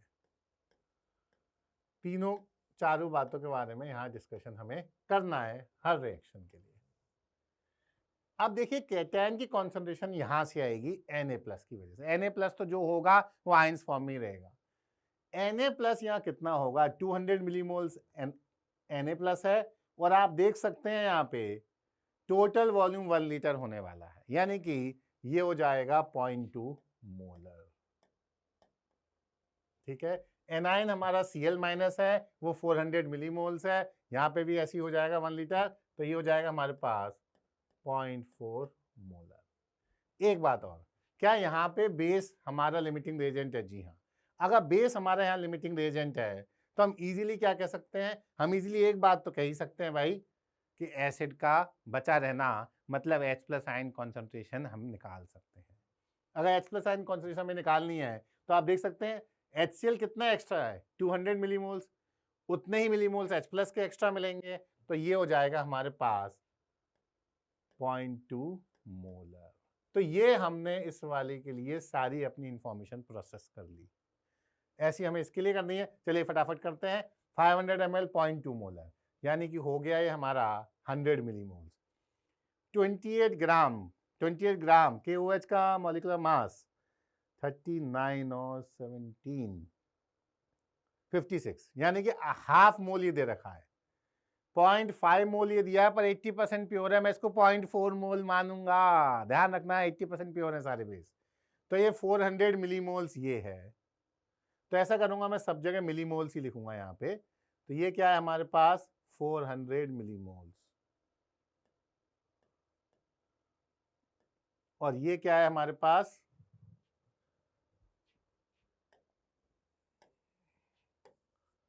और है ये हमारे पास, इसको यहाँ पे 400 अच्छे से लिख लेते हैं। मैं केवल 400 ही लिख देता हूँ ना, गोला वोला भी बनाऊंगा तो और स्पेस आएगी। 400 मिलीमोल्स ये है यहाँ पे, 100 मिलीमोल्स ये है यहाँ पे। इस बार हमारा लिमिटिंग रेजेंट क्या होगा? Acid. Acid is the limiting reagent. ठीक है, अब हम एक बात बोलेंगे, H प्लस कंसंट्रेशन का तो खेल ही खत्म हो गया। ठीक है, अब HNO3 हमें एनाइन देगा। एनाइन 100 मिलीमोल्स है, टोटल 1 लीटर सोल्यूशन बन रहा है, ये हमारा हो जाएगा 0.1 मोलर। कैटाइन हमें देगा K प्लस, उसके 400 मिलीमोल्स हैं, 1000 ml टोटल हो रहा है, ये हो जाएगा 0.4 मोलर। तो इसकी पूरी इंफॉर्मेशन हमें यहाँ से मिल जाएगी। अब इसकी बात करते हैं हम, टोटल देखें इसके कितने मोल्स हैं। इसके हो गए हमारे 400 मिलीमोल्स, इसके कितने हो गए 37 ग्राम। 37 ग्राम का मतलब इसका मॉलिक्यूलर मास है 40 प्लस 70 74 ग्राम्स पर मोल हो गया कैल्शियम हाइड्रोक्साइड का मॉलिक्यूलर मास, यानी कि 0.5 मोल पर 80% प्योर है, यानी 0.4 मोल। देखिए 37 ग्राम से 0.5 मोल हो जाता है कैल्शियम हाइड्रोक्साइड, पर ये चूंकि 80% प्योर है तो ये क्या हो जाएगा 0.4 मोल। ये हो गया। तो ऐसे तो सारा के सारा ये न्यूट्रलाइज हो जाएगा, लिमिटिंग रेंज तो कुछ बचा ही नहीं। जी हाँ, यहाँ कोई लिमिटिंग रेंज नहीं है। That's great. अब क्या क्या, H प्लस कंसंट्रेशन भी कुछ नहीं होगा। अगर मैं एनाइन की बात करूँ 400 मिलीमोल्स, ठीक है, और ये टोटल वॉल्यूम ये, तो ये 0.4 मोलर एनाइन। और अगर कैटाइन की बात करूँ Ca2 प्लस, ये भी 0.4 मोलर। That's great. अब चौथे वाले की प्रोसेसिंग रह गई है 2HBr 500 ml ऑफ 6.4 मोलर, यानी कि ये हो जाएगा 3400 मिलीमोल्स। माय गॉड, तो ये तो मोल्स की बात आ गई। चलिए मैं मिलीमोल्स में ही कर रहा हूँ तो मिलीमोल्स ही लिखता हूँ। 3400 मिलीमोल्स, और ये कितना हो जाएगा 342 ग्राम्स बेरियम हाइड्रोक्साइड। बेरियम कितना है 137, हाइड्रोक्साइड ट्वाइस आ रहा है 17 टू 34, 34 और 137 कितना आ रहा है 137 प्लस 34 171, 171 इसका मॉलिक्यूलर मास है और 342 ग्राम्स दिया है, यानी कि ये कितना होना चाहिए था 2 मोल, पर 80% प्योर है तो ये कितना हो जाएगा 1.6 मोल, यानी कि 1600 मिलीमोल्स। देखिए 342 ग्राम से एग्जैक्टली ये 2 मोल्स आना चाहिए था, यानी 2000 मिलीमोल्स आना चाहिए था, पर 80% प्योर है बेस तो 1600 मिलीमोल्स। अब 1600 मिलीमोल्स ये है, 3400 मिलीमोल्स ये है, इसको और आगे देखते हैं। प्रोसेसिंग अगर हम इसकी करेंगे तो 1600 के लिए ये 3200 चाहिए था, 1600 के लिए 3200 चाहिए था, 1:2 का रेशियो है, तो बेरियम हाइड्रोक्साइड यानी base is the limiting agent, क्योंकि बेस खर्च हो जाएगा, ये 3200 खर्च होने के बाद भी 200 बचा रह जाएगा, तो I can say base is the limiting reagent, और बेस लिमिटिंग रिएजेंट है तो H प्लस कॉन्सेंट्रेशन अब हम निकालेंगे। 200 मिलीमोल्स एक्स्ट्रा इसके हैं, 200 मिलीमोल्स एक्स्ट्रा HBr के हैं, और 200 मिलीमोल्स इसके एक्स्ट्रा हैं, टोटल 1 लीटर है, तो हमारे पास H प्लस हो जाएगा 0.2 मोलर। ठीक है, इसके अलावा अगर हम सोचें कैटायन और एनाइन, कैटायन Ba2 प्लस कितना 600 मिलीमोल्स, वो तो होगा ही, और ये 1000 ml इसका वॉल्यूम है, 16 मोलर हो जाएगा कैटायन। और इसकी हम बात करें तो 3400 मिलीमोल्स, तो Br माइनस हो जाएगा 34 मोलर, नहीं 3.4 होगा, सॉरी सॉरी सॉरी, ये 1.6 मोलर और ये 3.4 मोलर, आई एम सॉरी, थोड़ा सा मैंने ये 10 का फैक्टर की गड़बड़ी की है, इसको मैं ठीक कर देता हूँ।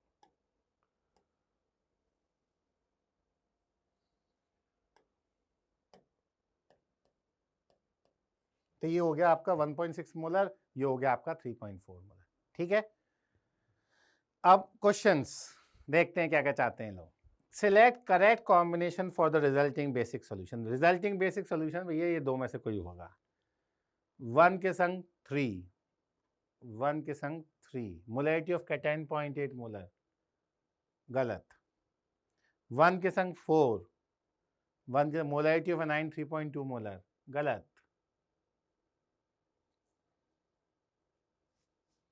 गलत हो गया है, ठीक है।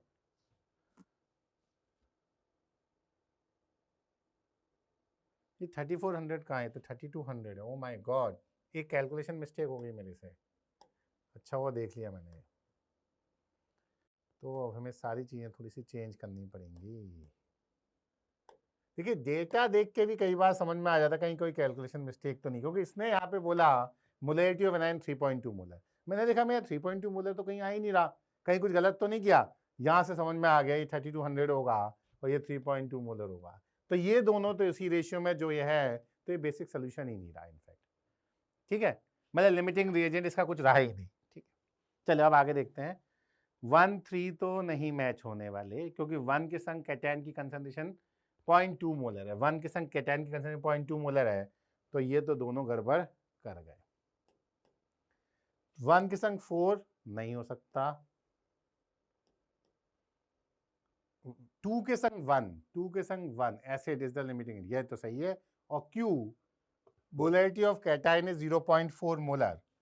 देखिए 2 के संग 1, 2 के संग 1, acid is the limiting agent. जी हाँ, ऐसे लिमिटिंग एजेंट है तो 2 के संग 1 ठीक जा रहा है।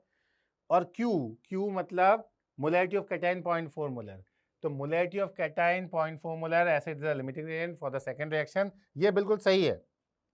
इसकी बात करें 3 के संग 4, 3 के साथ 4, नहीं 3 के संग 2, सॉरी 3 के साथ 2, बेस इज लिमिटिंग एजेंट, 3 में तो कोई लिमिटिंग एजेंट है ही नहीं, तो ये भी गलत यहाँ पे हो जाएगा।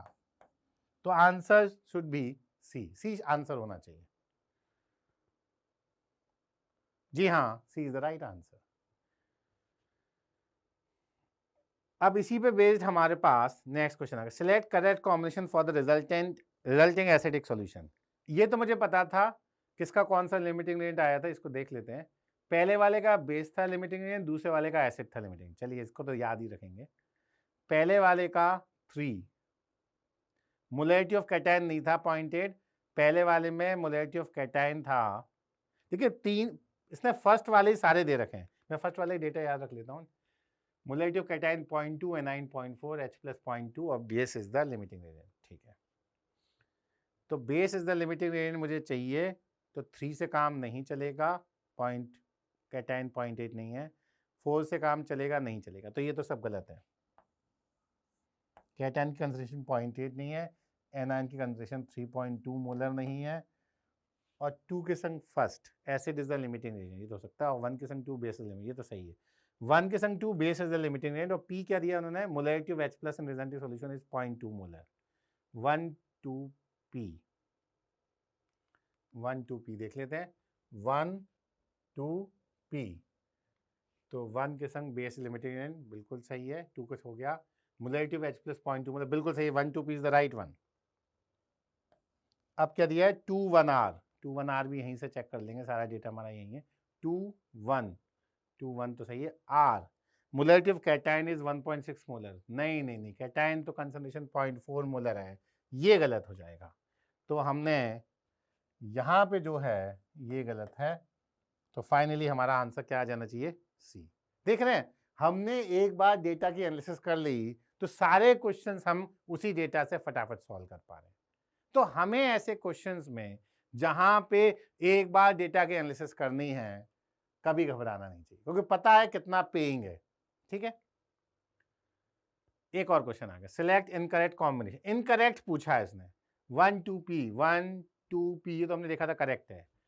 2 1 R, R इज 1.6 मोलर, ये तो इनकरेक्ट लग ही रहा है। 2 1 R तो ना 1.6 मोलर तो आया ही नहीं था इसका, मुझे तो यही इनकरेक्ट लग रहा है। 4 4 R, 4 4 R, ये तो बिल्कुल सही है, यही तो आया था फोर्थ वाले में, ये मुझे याद आ गया, ठीक है। और 3 2 3 2 S, 3 2 S,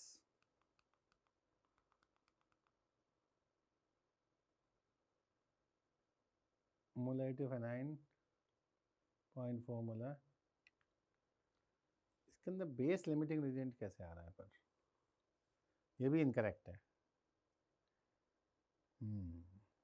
कुछ गड़बड़ है, कोई बात नहीं। फाइनली मुझे तो ये दिख गया कि ये भी गलत है, ये भी गलत है। 3-2s तो नहीं हो सकता, और 2-1r ये भी नहीं हो सकता।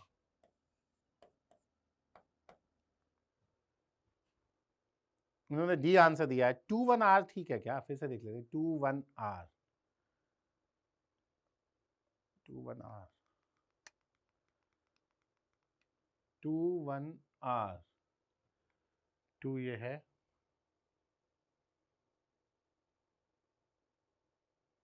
1 ऐसे डिनोमिनेटर, आर क्या है? Molarity of cation resulting solution 1.6 molar. ये भी गलत है। 2-1r तो नहीं चल सकता, 2-1q चल सकता है। मेरे को लगता है या तो कुछ टाइपिंग एरर है, या फिर हमें पता है यहाँ पे q ही आना चाहिए। ठीक है,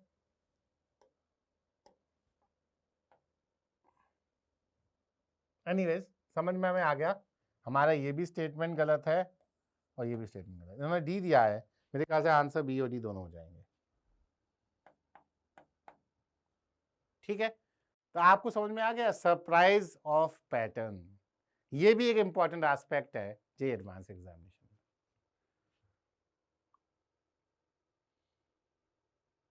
अब देखिए, कई बार पीपीएम वगैरह वाले कंसेप्ट पे भी वो क्वेश्चन बहुत अच्छे से पूछता रहता है।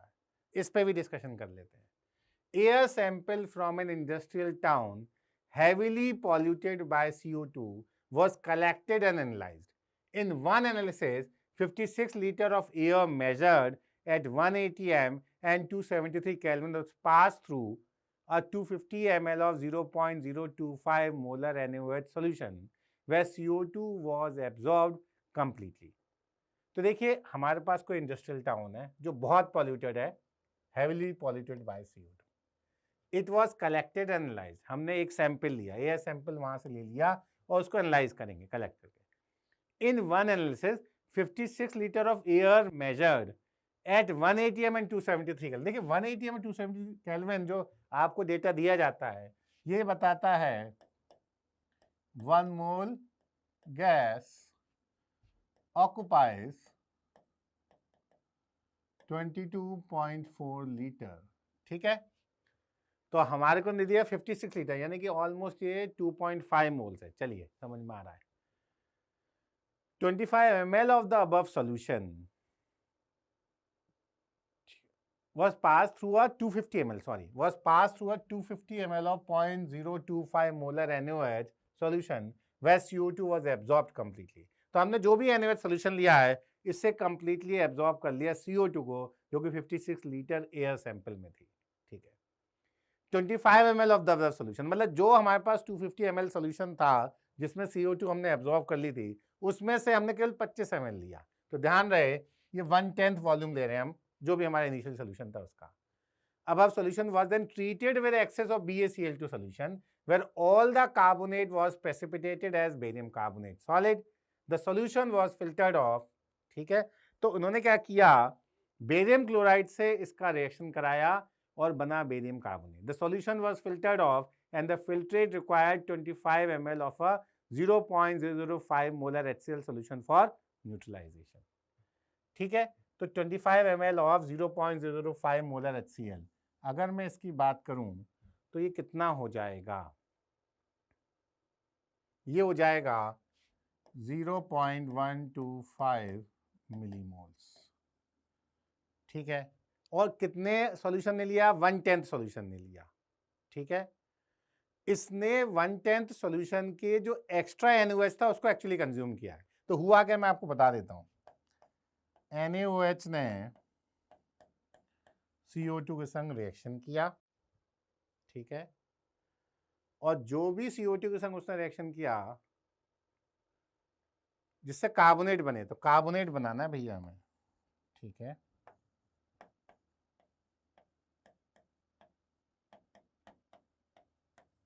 ये बन गया, और जो कार्बोनेट बना वो BaCl2 के साथ रिएक्शन कर गया और बेरियम कार्बोनेट का प्रेसिपिटेट बन गया। ठीक है। The solution was filtered off and the filtrate required. Filtrate में एक्सेस NaOH है, तो जो एक्सेस NaOH है वो भी इतना ही होगा। कितना? 0.125 मिलीमोल्स। कितने में? 25 ml में। तो एक्चुअल में इनिशियल में एक्सेस NaOH कितना था ये भी हमें देखना होगा। इनिशियली 250 ml सैंपल में 250 ml सॉल्यूशन जो था उसमें एक्सेस NaOH हो जाएगा 1.25 मिलीमोल्स एक्सेस NaOH। ये एक्सेस NaOH यहाँ पे होना चाहिए था। और टोटल कितना है? ये टोटल है 6.25 मिलीमोल्स। मोलैरिटी इनटू वॉल्यूम इन मिलीलीटर। तो 6.25 मिलीमोल्स टोटल NaOH आप लेके चले थे, उसमें से 1.25 मिलीमोल्स NaOH एक्सेस में था, जो कि हमारे फाइनल HCl के साथ जब हमने उसको न्यूट्रलाइज किया तो पता लग गया। तो NaOH कितना यूज हुआ? NaOH एक्चुअली जो यूज हुआ वो तो देखा जाए तो 6.25 माइनस 1.25 यानी कि 5 मिलीमोल्स यूज हुआ। तो ये कितना बनेगा? 2.5 मिलीमोल्स। और ये 2.5 से ये भी 2.5 मिलीमोल्स यूज होगा और ये भी बनेगा 2.5 मिलीमोल्स। ठीक है।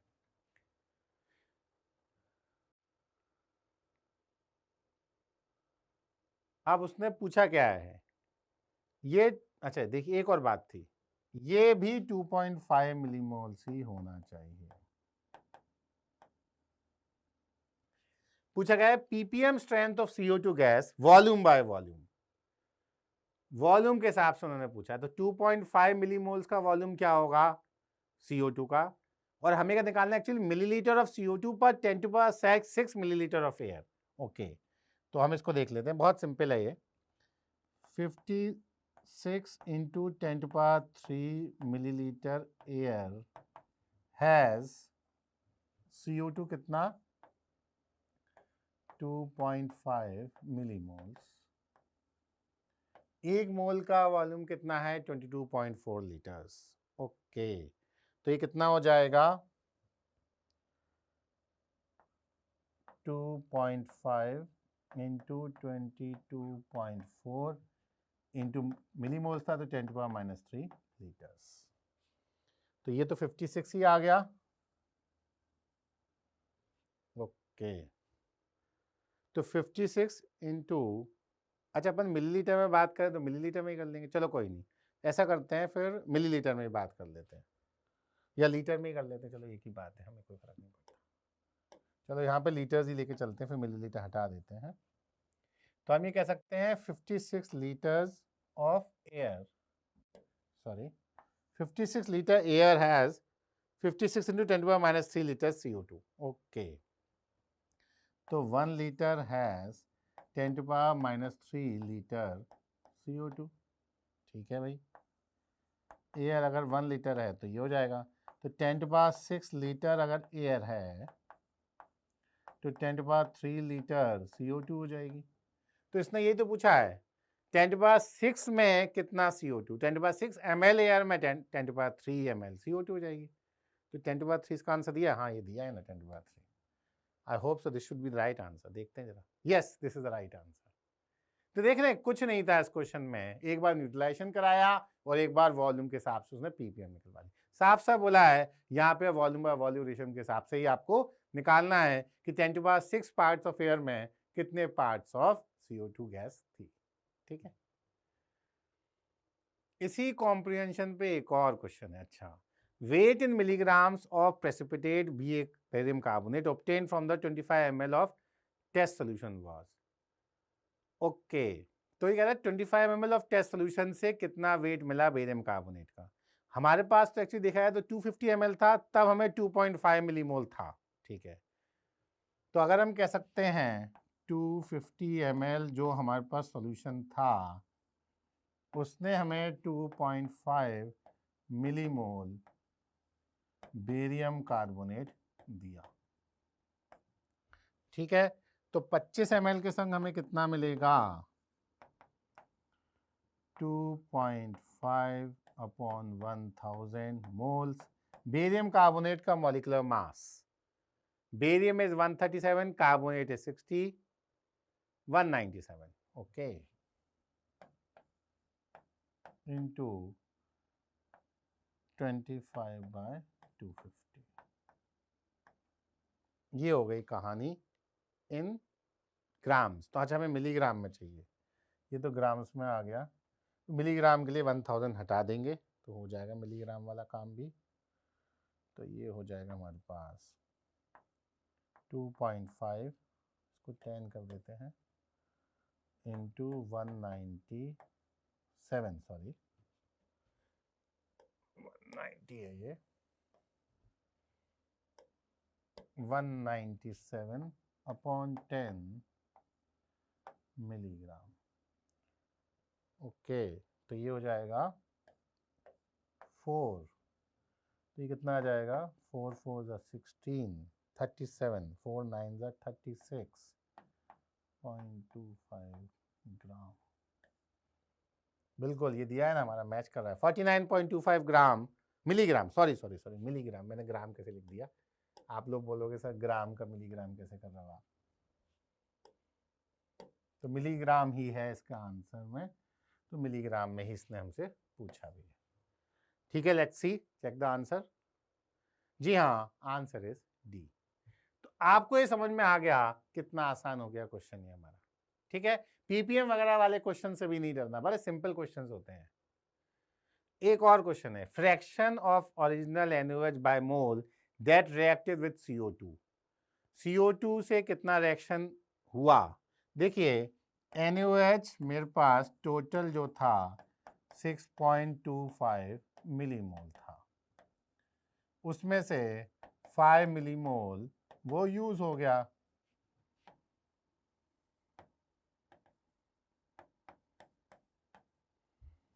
तो फ्रैक्शन कितना हो गया?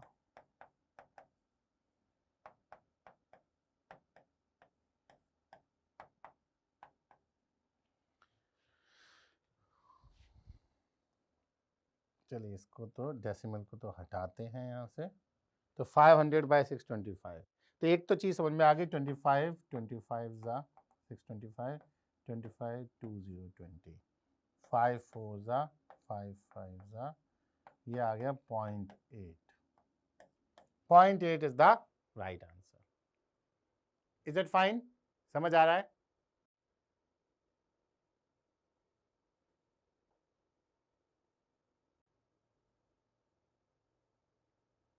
चलिए फिर अब नेक्स्ट क्वेश्चन देखते हैं। An amount of 0.01 mole of SO2Cl2 is hydrolyzed completely in sufficient water. No gas is allowed to escape out and the solution is diluted to 200 ml. Which of the following statements is correct? Silver का उन्होंने atomic mass दिया है 108। तो SO2Cl2 के hydrolysis हो रही है। कई बार तो हमें लगता है यार मुझे केमिस्ट्री नहीं पता, मैं कैसे करूंगा। इन्होंने खुद दे रखा है, the solution is 0.05 molar in H2SO4। चलिए इसको समझते हैं क्या मतलब है इसका का। देखिए अब आप SO2Cl2 की हाइड्रोलिसिस होगी,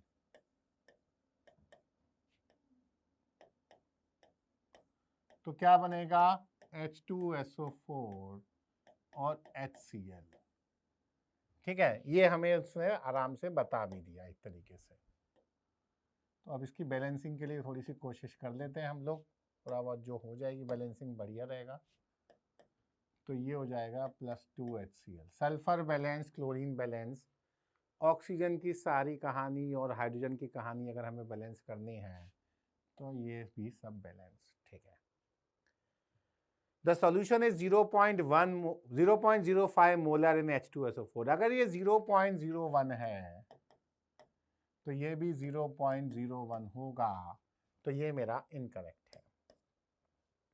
ठीक है, 5 टाइम्स कैसे हो जाएगा? नहीं, अच्छा sorry, and the solution is diluted 200 ml। I am so sorry, volume भी दिया है तो मतलब वॉल्यूम मेरा 0.2 लीटर्स है। ओके, तो ये हो जाएगा, सही है। तो मैं कहूँगा ये 0.2 लीटर्स, ठीक है। तो ये क्या हो जाएगी सॉल्यूशन की concentration 0.01 mole upon 0.2 litres, that is 0.05 molar,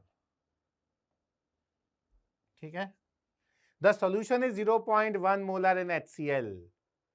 तो ये हमारा कितना बना, ये हमारा बना 0.02 मोल अकॉर्डिंग टू स्टोइशियोमेट्री। तो ये हो जाएगा 0.02 अपॉन 0.2, दैट इज 0.1 मोलर। जी हाँ, एग्जैक्टली सही है ये भी, ठीक है। A volume of 20 ml of the solution. अब हमें सबकी मोलरिटी यहाँ पता लग गई है। मैंने अगर 20 ml सॉल्यूशन लिया इसका, ठीक है, तो क्या क्या होने वाला है चलिए देखेंगे। अच्छा, एक बात फिक्स है, मैं अगर ये 0.05 मोलर लूं या ये 0.1 मोलर लूं, एन फैक्टर इसका 2 है, दोनों मेरे को सेम नॉर्मेलिटी 0.1 नॉर्मल के सॉल्यूशन यहाँ पे मिलेंगे, ठीक है। A volume of 20 ml of the solution exactly requires 20 ml of 0.2 molar NaOH solution for complete neutralisation. तो कंप्लीट न्यूट्रलाइजेशन के लिए हमें 20 ml ऑफ 0.2 मोलर NaOH चाहिए, कह सकते हैं, क्योंकि देखिए 0.2 मोलर का मतलब ये 0.2 नॉर्मल हो गया, और ये भी 0.1 नॉर्मल है, और ये भी 0.1 नॉर्मल है। तो इसके लिए भी दोनों के लिए NaOH ये काफ़ी है, तो ये भी ठीक हो जाएगा। When 100 ml of the solution is treated with excess AgNO3 solution, 100 ml of the solution is treated, और हमारे को ये पता है 0.1 मोलर HCl है, तो 100 ml 0.1 मोलर HCl, इसका मतलब यही हो गया 0.01 मोल्स Cl माइनस, और AgNO3 से कराया ट्रीट 0.01 मोल AgCl का वाइट प्रेसिपिटेट, ठीक है। और 0.01 मोल का मतलब क्या हुआ, इसका AgCl का मॉलिक्यूलर मास 108 प्लस 35.5 143.5, ठीक है। तो 143.5 इंटू 0.01, दैट इज 141.435 ग्राम्स। तो ये भी इसने ठीक दिया है, सारे ऑप्शंस ठीक है इस क्वेश्चन में हमारे। तो देखिए, more than one choice question से कई बार आप लोग घबराते हो, मैं आपको बता रहा हूं, पेशेंटली एक एक स्टेप करके हमने क्वेश्चन सॉल्व करने की कोशिश की, एंड आई होप सो हमारा आंसर बिल्कुल ठीक है। तो हमारा आंसर यहाँ पे ठीक है, ठीक है। तो इस तरीके से हम लोगों ने आज कुछ बढ़िया तरीके से क्वेश्चंस करके ना ही केवल अपनी इस टॉपिक में प्रोफिशिएंसी बढ़ाई है, बल्कि हमने एक तरीका भी जाना है कि कैसे क्वेश्चंस को अटैक किया जाएगा जेईई एडवांस एग्जामिनेशन में। हमने वो एग्जामिनेशन एप्टीट्यूड पर भी वर्क किया है। जी हाँ, अब हम धीरे धीरे करके ऐसे ही वर्क करते जाएंगे। एलएन जेईई यूट्यूब चैनल पे जेईई एडवांस्ड तेजस सीरीज को फॉलो करेंगे, और ये एग्जामिनेशन एप्टीट्यूड निरंतर हमारा बनता जाएगा। इस एग्जामिनेशन एप्टीट्यूड के बनने में हमने 2-3 बातों का ख्याल रखा। एक तो ये ख्याल रखा कि हमारे पास कोई भी नए फ्लेवर का क्वेश्चन आ जाएगा जो हमने कभी उस तरीके का क्वेश्चन देखा नहीं है, नए पैटर्न का क्वेश्चन आ जाएगा, हमने वो पैटर्न क्वेश्चन सॉल्व नहीं किया है, तो भी हमें ये चैलेंज लेना पड़ेगा कि यही क्वेश्चन मुझे टॉप 10, टॉप 50 या टॉप 100 AIR तक पहुंचाने वाला है। क्योंकि टॉपर तो आप ही बनोगे, क्योंकि आप डेली फॉलो करोगे क्या, एलएन जेईई यूट्यूब चैनल पे जेईई एडवांस सीरीज, तेजस सीरीज। और हाँ, एक और स्पेशल बात, इस सीरीज के थ्रू हम आपको ये भी सिखा रहे हैं how to read the mind of the examiner. तो ऐसे ही आप ऐसे फॉलो करते रहिए, अपनी जेईई एडवांस की प्रिपरेशन को और बेटर बनाते रहिए। Till then, all the best to all of you. Hope you will take very good care of yourself. Bye-bye.